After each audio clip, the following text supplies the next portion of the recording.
Hi, I'm Helen and this is Why Mums Don't Jump.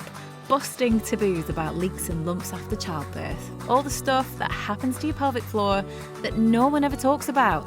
Incontinence, prolapse, pelvic pain, problems that affect millions of women, 1 in 3. I'm one of them. I have a prolapse. My pelvic organs fell out of place after the birth of my second child. And if you had told me back then that I would be speaking about this stuff out loud, I would have told you to give your head a wobble. Hello, welcome back. How are you doing?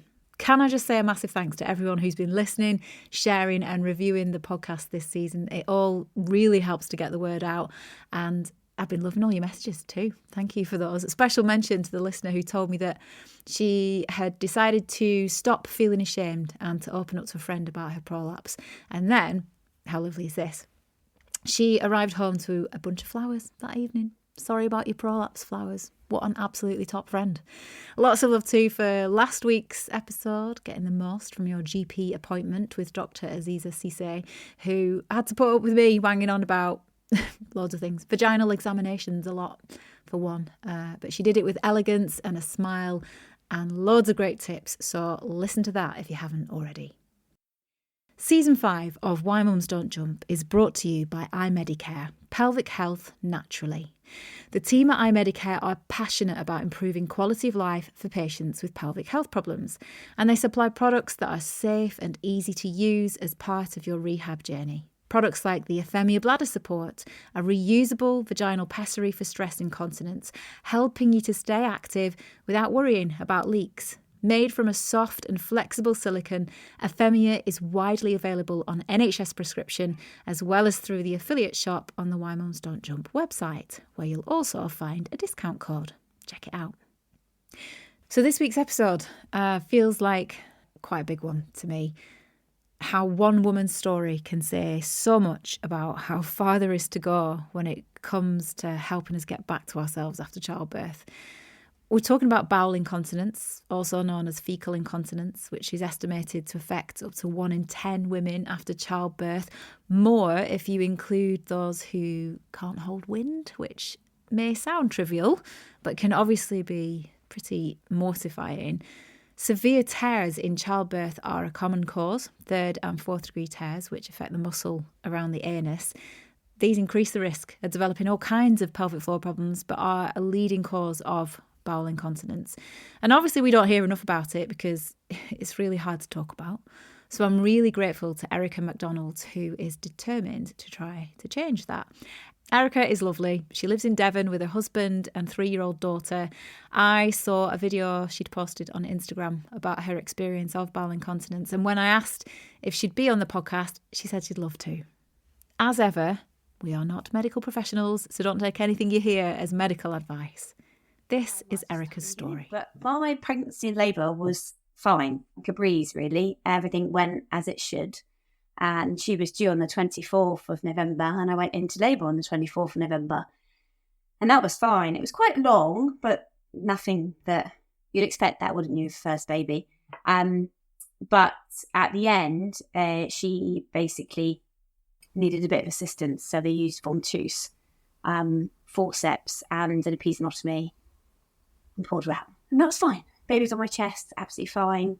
Got sewn up there and that was fine. And then, sent on your merry way into the ward with a newborn with no idea what I was doing whatsoever. And yeah, that was pretty much everything else was fine. That was all good. And I was really happy. It wasn't traumatic. I kind of expected to be assisted. It was a long labour of 31 hours. But everything was really good. And then went obviously to be discharged. And I don't know to this day whether they tick off that I know they tick off that you've been for a wee and they make sure you've done that. But I don't know if they do that for a poo. But on my notes, what I can see is they did tick that off, that I'd done that, but I hadn't. And I was really sick during labour, like profusely sick after having done morphine. So I was really dehydrated. They did give me fluids, but after labour, what they didn't say is like, you're going to be really constipated, which I just kind of just everything going on, you just forget that is going to happen. And so I got discharged, but with no kind of laxatives or anything. And then I got home, and the first thing I knew that something wasn't quite right was I was so poorly. I got really, really constipated, basically, and it was making me. I've never felt it, but I've never felt like this. But you can't eat when you're really constipated, and it was making me actually be sick. I had really bad back pain. It was during COVID, so like my mum was there, but it was like no one else could help us apart from my mum and my husband, and it was really hard to get hold of anyone. And so my mum had to bathe me and feed me because obviously you need to keep eating and drinking, and I was in agony. And then I can only explain to you is that I basically feel like I gave birth again, but to a poo. I literally couldn't stop the urge of pushing. And I was really scared of my episiotomy, because obviously that was really sore. And I was really, really worried about pushing too hard, but I just couldn't stop. And basically that happened.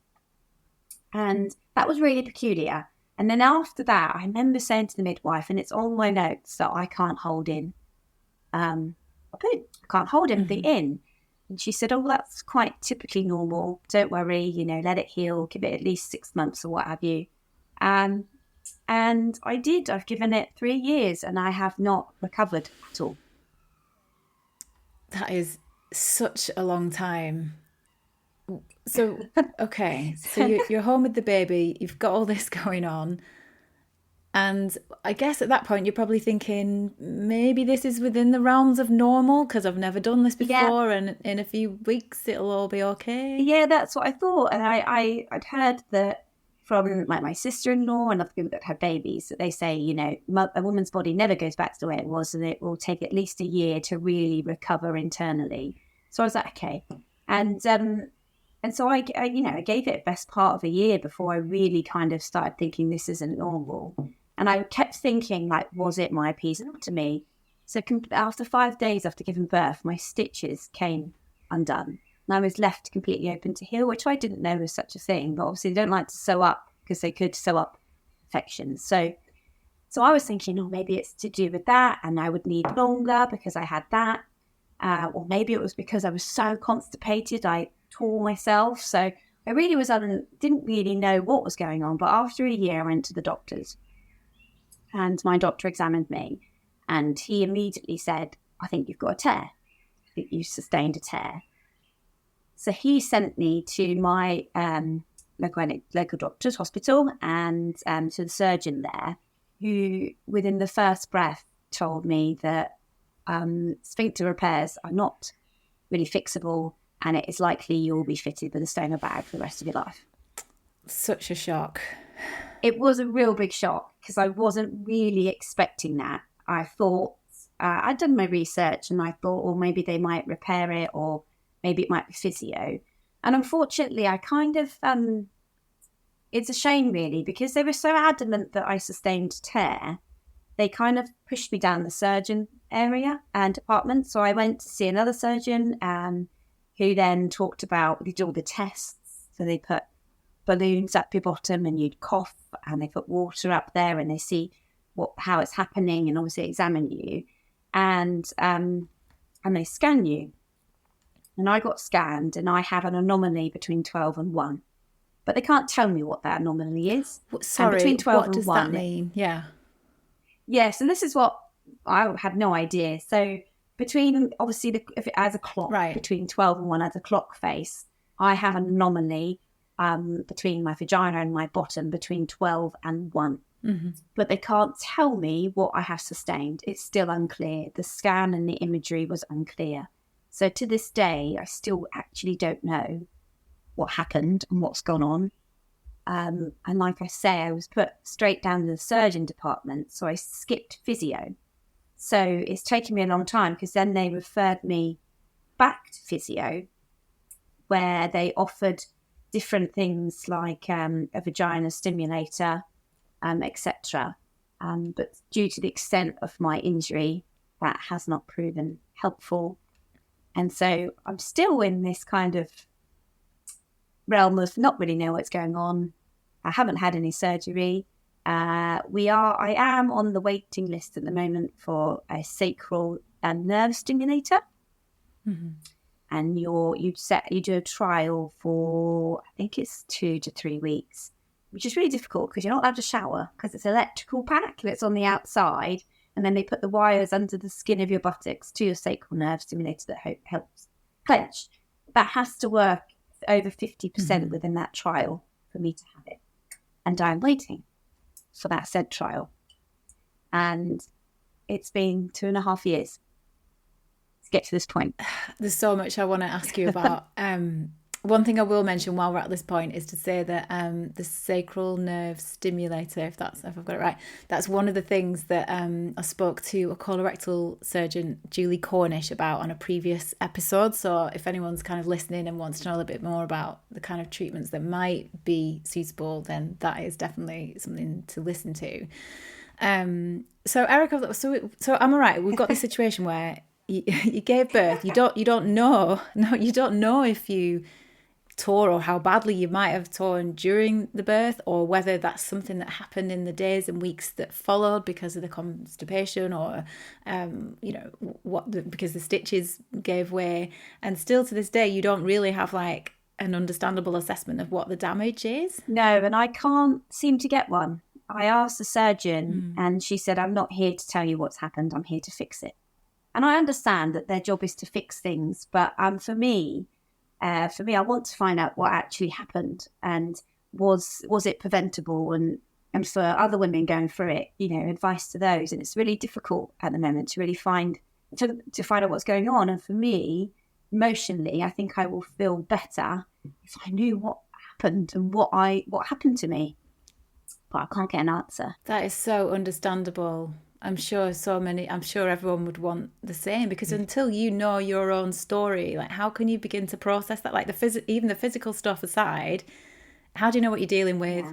How do they know, what needs to not happen again? Yeah, exactly. And, the sacral nerve stimulator, even the trial in itself is quite invasive on your life, especially if you have you're looking after a child already and they're saying that you can't move around too much and you can't shower.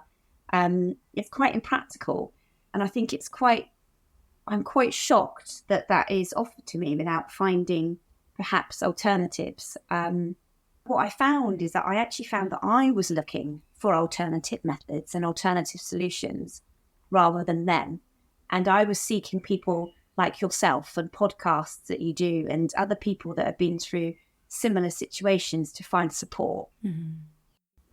Talk me through what the past few years have been like for you in terms of just living your life and the practicalities of day to day, and what your symptoms have been like. So I can't hold in wind, poo or anything. And to the point at the moment, I actually don't often feel it coming out. So that's a new thing as well. That's not always been the case. But yeah, generally it's just really... I have found myself having accidents at the skip with my mum, and we went to take some gardening rubbish to the skip, and I went, oh, I've got cramps, and Mum was like, oh no. I was like, Mum, we have to go back, and then didn't make it. And my mum, fortunately, some odd reason, had wallpaper in the back of my car, and my mum was unravelling this wallpaper and putting it under my bum whilst I'm driving. And I'm trying to drive but elevate my bum off my seat because I'm worried about staining my seat in the car. And my mum's like this kindly, just winding down the window going, oh. And it's funny. It is funny, and I do laugh it off, but it has been, you've got to laugh. But I have had accidents everywhere, and what I find hard now is that my daughter has to come with me. So there was the other day I was like, I've got to go to the loo now. I've got to go to the toilet, and she said, okay, Mummy, I want to come with you. I was like, I don't really want that. And anyway, she ended up coming with me. I'll go in the disabled toilet, which I always find awkward because obviously it's invisible, my situation. So people don't know what's going on. I quite often come out and get funny looks that I'm in there. But I can't actually say to them, sorry, I've got a non-functioning bottom. It's a bit of a weird topic to just open up with. So, but anyway, she clambers in, and I've have an accident. I'm trying to wash my knickers out in the sink and dry them under the dryer. and she's falling off the baby changing nappy thing and crying her eyes out. It's just, that's what I find really hard, is actually trying to be a mother and explain to her. She has no idea. I'm trying to explain to her that I can't come to you. I can't hold it in, Aluna. I got to go when I got to go. And it has affected my work, not gone back to work. My anxiety gets a bit, if I haven't gone to the loo in the morning, which I'm, typically, luckily, person that goes, touch wood, most mornings, that doesn't happen. I notice my anxiety starting to build up. And, like if you go on long car journeys, that's the problem as well, long car journeys. It's just, I have endometriosis and probably a bit of irritable bowel. So different times of the month, different things that I eat can really play havoc with me. And so therefore, I really don't know what's going to happen in the day and what's going to unfold. And it has had a great impact on my life and my anxiety. And I recently found that I went to quite a posh establishment and had a bit of an accident. And I was in this very kind of posh toilet. And I found myself wanting to being like, oh, please take me to just a grotty toilet.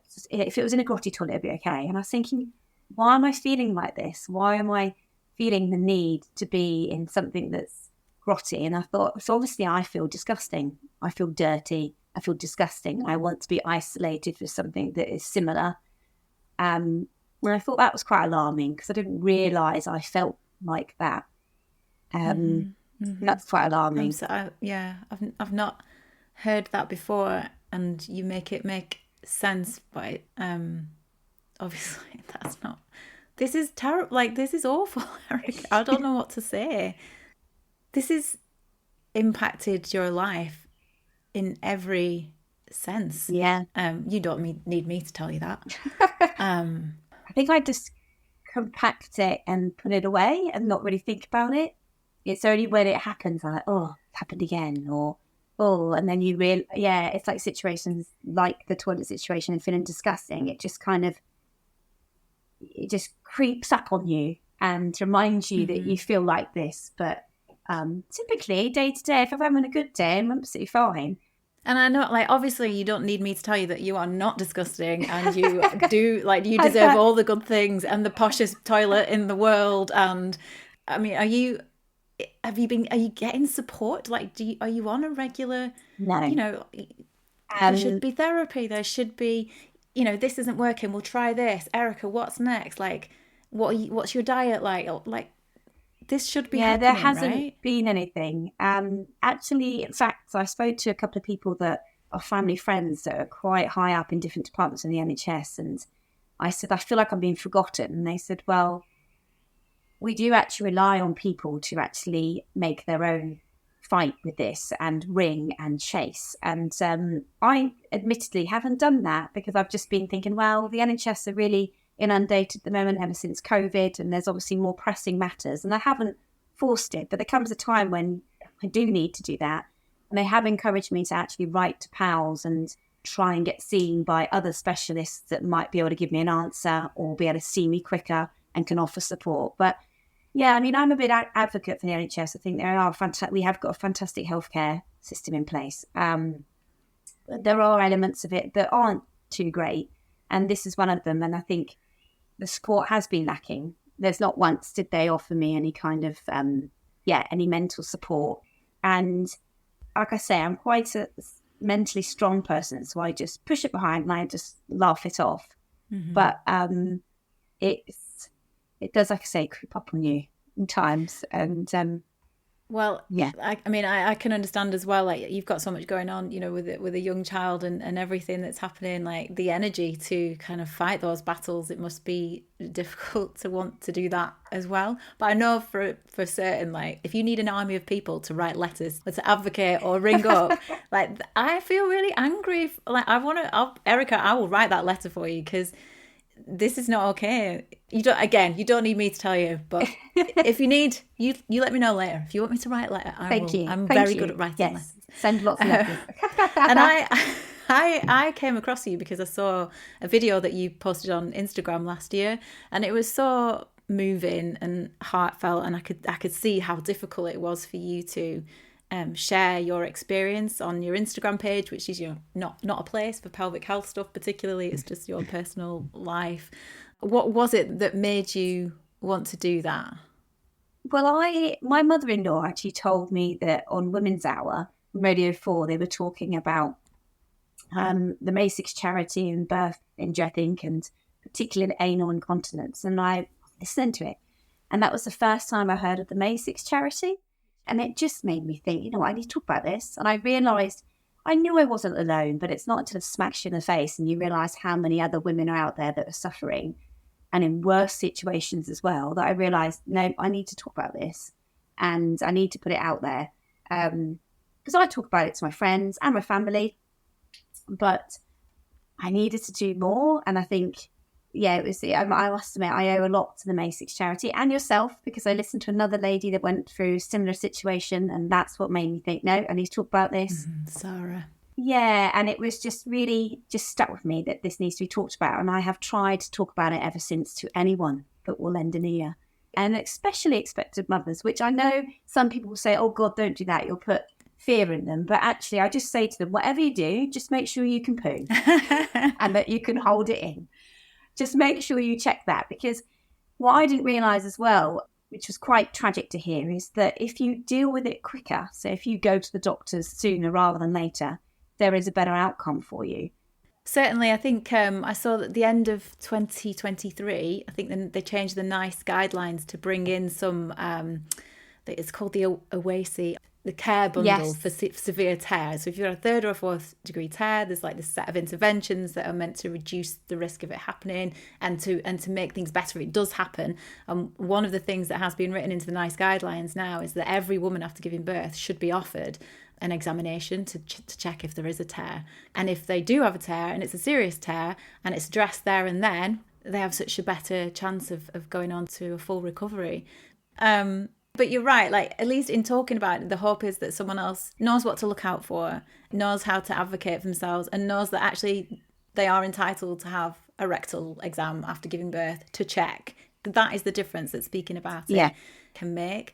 And when we spoke briefly on the phone to set this up, you said, I think you said that being open about it was a bit of a coping mechanism for you. And I've thought about that since, because I hadn't like actively thought about that before, but it makes so much sense. There's just something about putting it all out there, because if I've already said it, no one else can say it. And it's like almost like I wear my truth as my armor.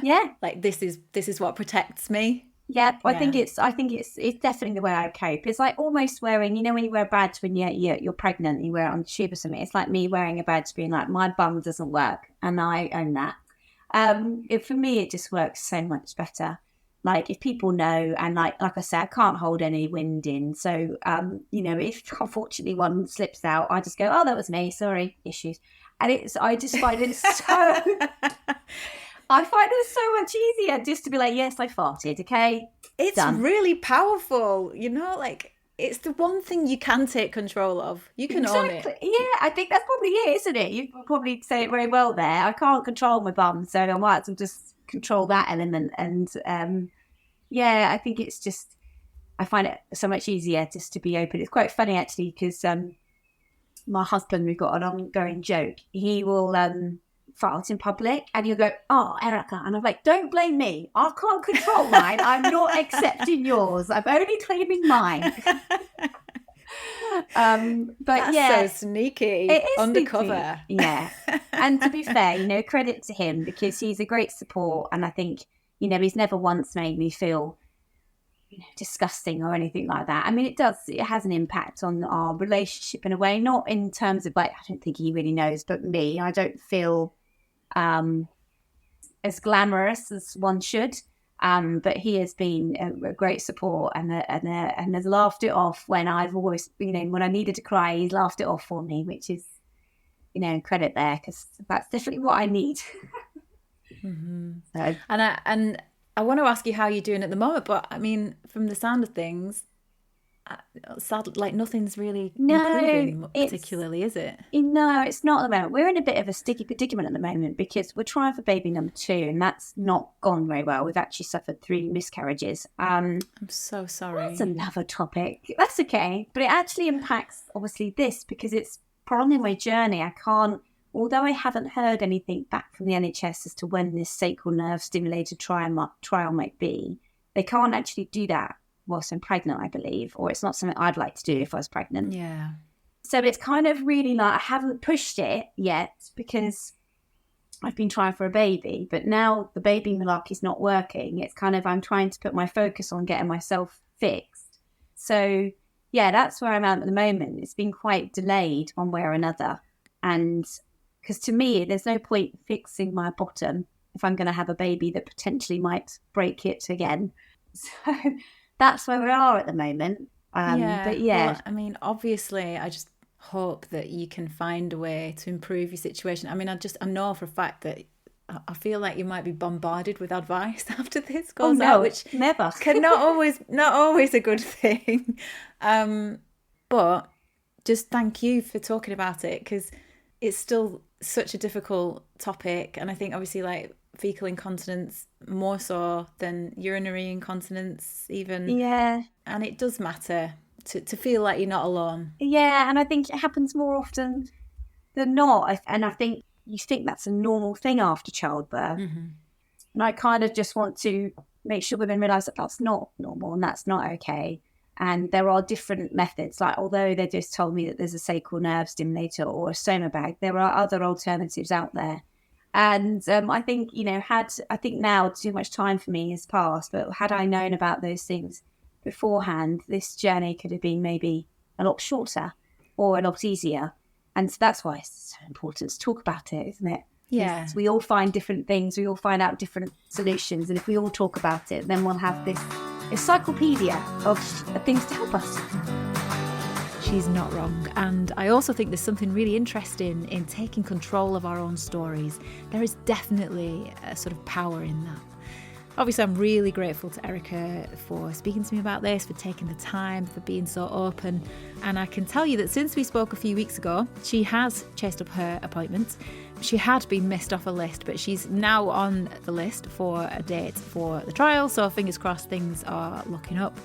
In case it's helpful, I'm going to link to more information in the show notes about sacral nerve stimulation, the MASIC charity, other resources. You've been listening to Why Mums Don't Jump with me, Helen Ledwick. Please keep on sharing and reviewing the podcast and liking, sharing, commenting on Instagram. It makes a massive difference. And there's the book too, which came out last year and I keep forgetting to mention. It's based on women's stories from the podcast, as well as the expert voices who guide us through. Thank you to everyone who has read it so far and said some really nice things. You can find me on socials at whymumsdon'tjump and online at whymumsdon'tjump.com. Why Mums Don't Jump is sponsored by iMedicare, pelvic health naturally. iMedicare provides devices or products for pelvic health that are safe and easy to use, helping you to manage your symptoms while you're on the way to recovery. Products like Lumana Activewear, fitness leggings and running shorts that have absorbent underwear built in for protection from leaks, whether that's wee or sweat or period blood or discharge. And the leggings have a phone pocket, which is music to my ears. You can find Lumana via the affiliate shop on the Why Mums Don't Jump website, where you'll also find a discount code. Thanks to the team at iMedicare.